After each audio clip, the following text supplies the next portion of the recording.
আন্দোলনের মুখে সাবেক প্রধানমন্ত্রী শেখ হাসিনার পদত্যাগ এবং দেশ ছেড়ে পালিয়ে যাওয়ার বিষয়ে সংবাদপত্রে বিভিন্ন মাধ্যমে ব্যাপক গল্প ছড়িয়ে পড়েছে। এই গল্পগুলি প্রায় অভিন্ন। তিনি আসলে পালিয়ে যাওয়ার পাত্র ছিলেন না। তিনি পালিয়ে যাওয়ার কয়েকদিন আগেও বলেছিলেন শেখ মুজিবের মেয়ে কখনো পালিয়ে যায় না। তার পুলিশ, তার পেটুয়া বাহিনীও বিশ্বাস করেছিল যে শেখ হাসিনা পালিয়ে যেতে পারে না। আসলে শেখ হাসিনা শেষ মুহূর্তে বুঝতেই চাইছিলেন না তার পায়ের তলায় মাটি নেই। তিনি তার পেটুয়া বাহিনী পরাজয়ের মুখে। হয়তো শেখ হাসিনার কারণেই তার পরিষদ চামচারা বুঝতে পারেননি তার পরাজয় অত্যাসন্ন।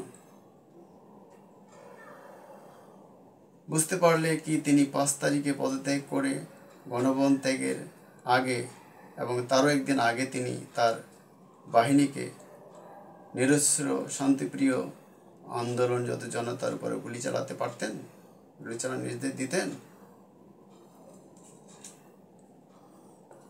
শেষ সময়ের পুলিশও নিরস্ত্র জনতার উপর গুলি চালাতে চায়নি। তবে আওয়ামী লীগ, যুবলীগ, ছাত্রলীগ তার লেলিয়ে দেওয়া এই বাহিনীগুলো কিন্তু হামলা চালাতে চেয়েছিল, কিন্তু তারা শেষ মুহূর্তে আর পারেনি।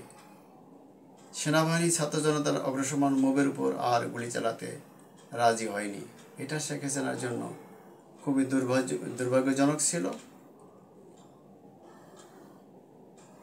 সে সময় শেখ হাসিনা পুলিশের কাজে প্রশংসা করলেও সেনাবাহিনীর কাজে প্রশংসা করতে পারেননি।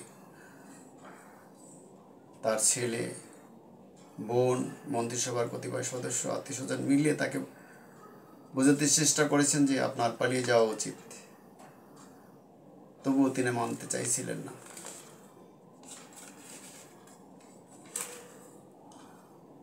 তিনি কেবল বলছিলেন গুলি চালাও, গুলি চালাও, সবাইকে মেরে ফেলো, সব রাজাকারদের মেরে ফেলো, রাজাকারের বাচ্চাদের মেরে ফেলো, যেন একটাও জীবিত থাকতে না পারে। কিন্তু শেষ পর্যন্ত সেনা প্রধান ও শেখ হাসিনা ছেলে জয় টেলিফোনে তাকে বোঝাতে সক্ষম হন যে পরিস্থিতি খুবই খারাপ, আপনি শুধু রিজাইনই নয়, দেশ ছেড়ে পালিয়ে যান, তা না হলে উত্তেজিত জনতা গণভবনে এসে আপনাকে পেলে কি করবে জানি না। হাসিনা প্রশ্ন করেন, ওরা কি এদিকে আসছে নাকি?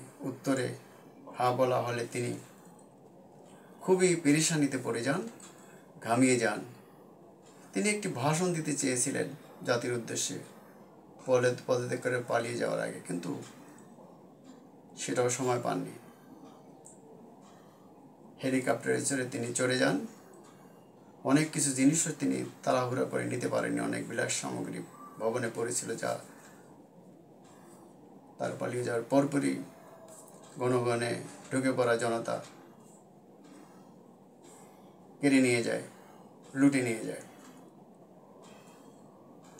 আসলে স্বৈরাচাররা এমনই হয়, তারা বুঝতেই চায় না সে জনগণ থেকে বিচ্ছিন্ন হয়ে গেছে, জনগণ তার সাথে নেই।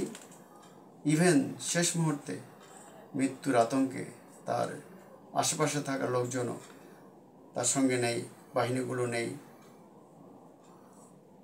হিটলারও কিন্তু এমন করেছিলেন, কিন্তু হিটলার পালিয়ে যাননি, তিনি আত্মহত্যা করেছিলেন। সুরজি এরশাদও পালিয়ে যাননি, তিনি গ্রেপ্তার হয়েছিলেন। কিন্তু শেখ হাসিনা কিংবা তার পেটুয়া বাহিনী কেন অত ভয় পেল? কারণ গত 16 বছরে শেখ হাসিনা যে রাম রাজত্ব, যে ভয়াল শাসন ব্যবস্থা কায়েম করেছিল, দমন পীড়নের সকল ভিন্ন মতকে দমন করে একমাত্র তিনি এবং তার ছোট ছোট কতগুলি দল মিলে 14 দল নামে একটি জোট করে গোটা দেশটাকে একটা বিশাল বন্দিশালায় পরিণত করেছিলেন। তিনি তার সঠিক জায়গায় গেছেন, তিনি গেছেন ভারতে। সেখানকার ভারতীয় সরকার তাকে খুবই আরামায়েশে রেখেছে, নিরাপত্তা দিয়ে রেখেছে। ওখান থেকে দেশের বিরুদ্ধে নানান চক্রান্ত হচ্ছে। ওই দেশের মিডিয়াগুলো দেশের বিরুদ্ধে, আমার বাংলাদেশের বিরুদ্ধে নানান কথা বলছে, উস্কানিমূলক এদেশে সাম্প্রদায়িক দাঙ্গা হচ্ছে না, খুবই শান্তিপ্রিয় দেশ এটা, কিন্তু তবুও ভারতের একটা চেষ্টা আছে সেখানে শেখ হাসিনাকে আবার পুনর্বহাল করার।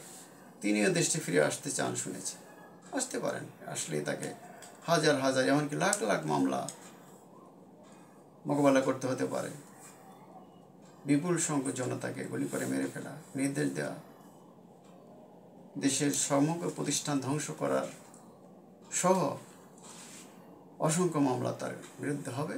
তিনি আসতে পারেন, রাজনীতি করতে পারেন, কারো আপত্তি নেই, এটা তার গণতান্ত্রিক অধিকার, হয়তো সেই অধিকার তিনি পাবেন। কিন্তু যে খেলা তিনি খেলেছেন, এখনও খেলে চলেছেন দেশের বিরুদ্ধে, দেশের জনগণের বিরুদ্ধে, এর দায় তাকে বহন করতে হবে, তার দলের লোকজনকে বহন করতে হবে, তার পেটুয়া বাহিনীকে বহন করতে হবে, তার সৃষ্ট আমলা বাহিনী সহ সকল বাহিনীকে বহন করতে হবে। এদেশের জনতা তাদেরকে ক্ষমা করে না দিলে তারা কোনোদিনও ক্ষমা পাবে না। মহান আল্লাহর দরবারে তারা ক্ষমা পাবে কিনা সন্দেহ আছে। ধন্যবাদ।